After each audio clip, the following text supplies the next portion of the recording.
Hey, it's Maximo and welcome to Maximo's Travels. We're still in Tasmania and we take a small group bus out to Port Arthur and the Tasman Peninsula. We check out a long, deep, man-made canal.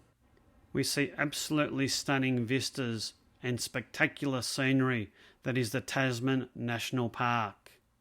We go on a short bushwalk. We check out the huge Port Arthur Convict settlement and explore Australia's sombre convict past.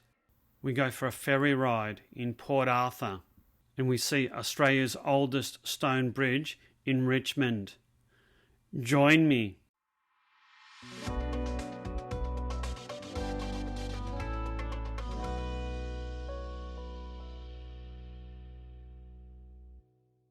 This video covers a Tours Tasmania tour to Port Arthur and the Tasman Peninsula.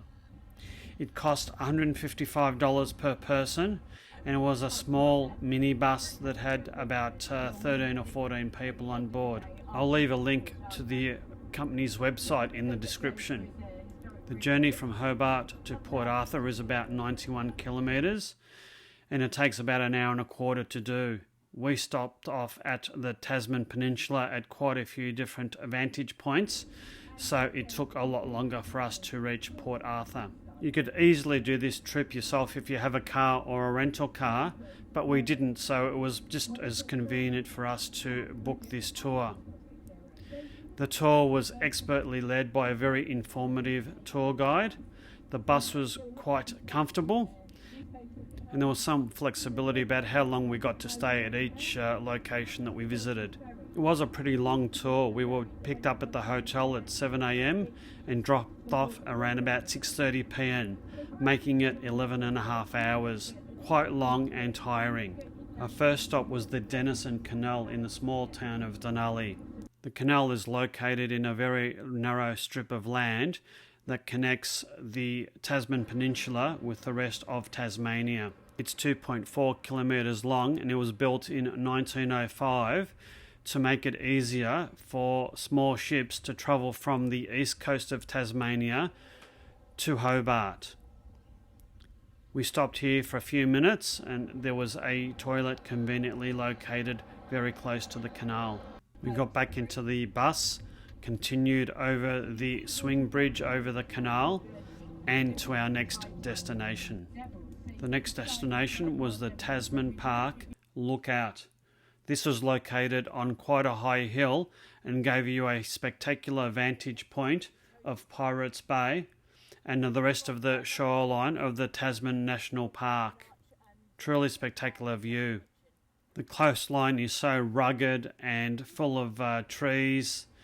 The blue of the ocean makes a really great contrast with the greenery. Next we drove through the Neck. The Neck is a very narrow strip of land that separates Tasmania from the Tasman Peninsula. During the time the Port Arthur penal colony was open, this narrow stretch had a line of dogs called the dog line. The dogs were half starved, chained very close together, and it formed a line right across this narrow stretch of land. It prevented any escaped convicts from crossing this line into the rest of Tasmania. A very barbaric but effective tool to keep the prisoners in line. We continued driving along a dirt track to the Waterfall Bay lookout. This lookout also offers spectacular scenery of Waterfall Bay. So this is Waterfall Bay. We don't get much of a waterfall at the moment, but when it has been raining heavily, if you look straight over, you can see a black streak down the rock. That does actually become a waterfall after there's been heavy rain. So as we were saying, East Coast is pretty dry, doesn't happen all that often, but you can get a waterfall flowing down there. Our tour guide was super friendly and very knowledgeable about all the different attractions and their history. Our bus driver dropped us off here and continued to the next parking spot. We started a 2-kilometre trek along the Waterfall Bay walking track past Devil's Kitchen to Tasmans Arch.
The walking trail wasn't very arduous. There were so many absolutely fantastic vantage points to take photos and videos. I would highly recommend coming to the Tasman Park and this walking trail if you're in the Port Arthur area. If you're driving here by yourself, there is a vehicle daily fee of nearly $45. It was only a short drive to Port Arthur. The entry fees for Port Arthur are $47 per person. If you're driving out here by yourself, it's highly recommended that you pre-book to book your ticket and to book your entry time. And if you consider the cost of this tour was $155 and about $70 of that was park and entrance fees, I reckon this tour was exceptionally good value.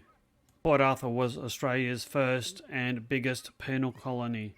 It opened in 1833 and closed in 1877 as the harsh and brutal characteristics of the jail made way for more enlightened treatment of prisoners.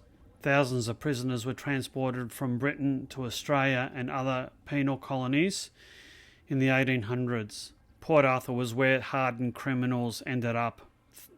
In 2010, Port Arthur was listed as a UNESCO World Heritage Site. The site's also infamous for a massacre by a gunman where 35 people were killed and many others were injured.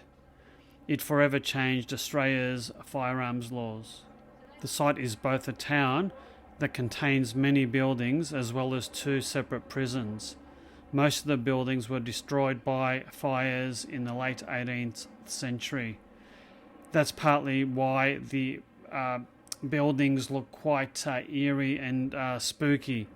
That's, I think, part of the charm of going there, seeing the destroyed remnants of a bygone era. The site is huge. We were given 3 hours to wander around here by ourselves. The site is 146 hectares or 360 acres. Huge.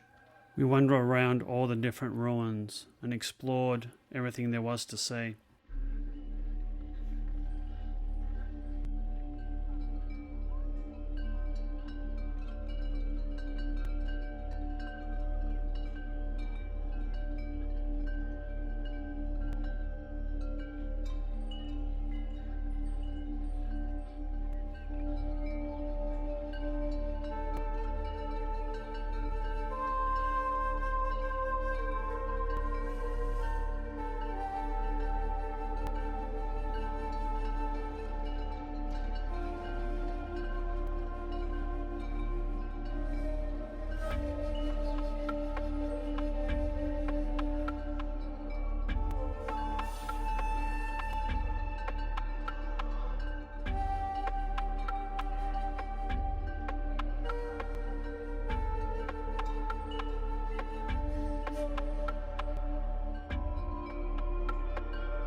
This is a pool of reflection. It commemorates the massacre of 20 people and a further 12 people injured at the Broad Arrow Cafe on the grounds of the historic Port Arthur site. The Broad Arrow Cafe was dismantled out of respect of the victims. Nothing but its shell of 4 walls remains.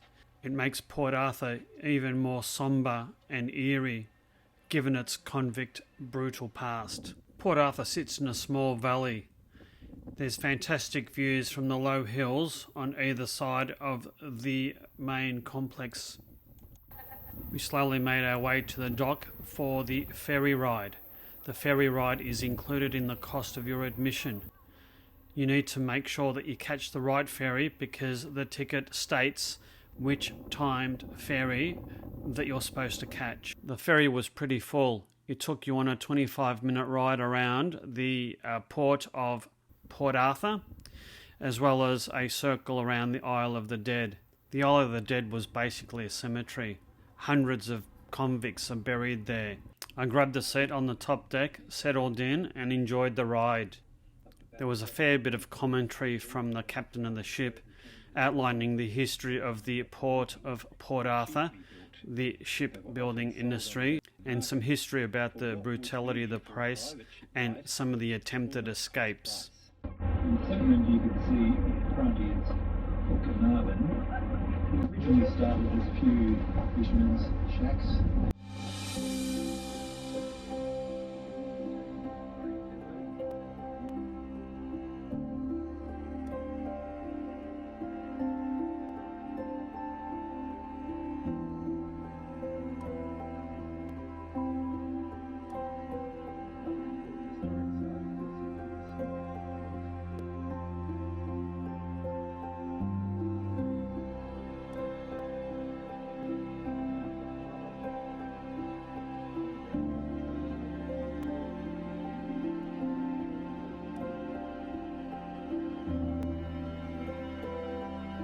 We had a fabulous time at Port Arthur.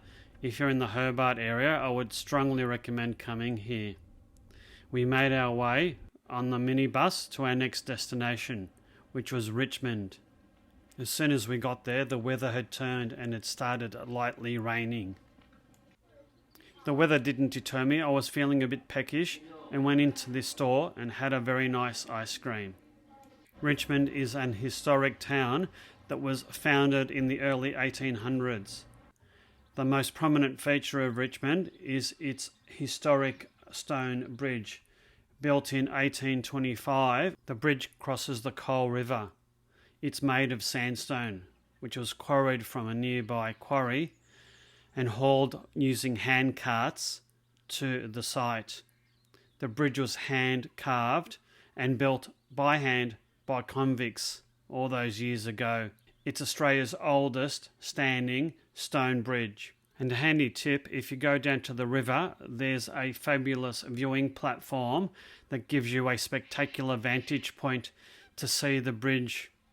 I finished up at the bridge and made the short stroll back to town, back past the courthouse and the old jail. I had quite a few minutes to spare before the bus was going to leave, and I spotted a whisky tasting establishment, and I thought, well, if in Rome, why not?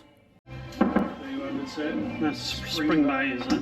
Yeah, port cask, tawny port cask, cut with the water that they catch in their tanks out on the east coast using rainwater. No worries, thank you. You're welcome.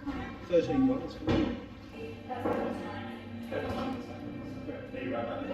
Taste it a little later.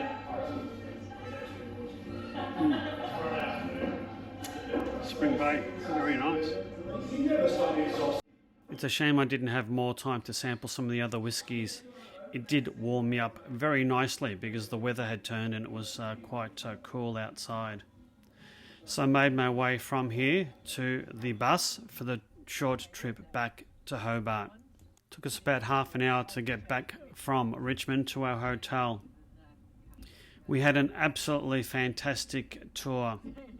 It was long, we were quite tired at the end of it, but there was stunning scenery from the Tasman National Park, the cruise and the Port Arthur Convict site, and finally Richmond. Spectacular day, very good value for money. I would highly recommend this tour to anyone. I do hope you've liked this video. If so, please consider hitting that like and subscribe button and hit that notify bell to be notified of my future videos. If you'd like to support my channel, please consider buying me a coffee. And until my next video, you take care and bye now.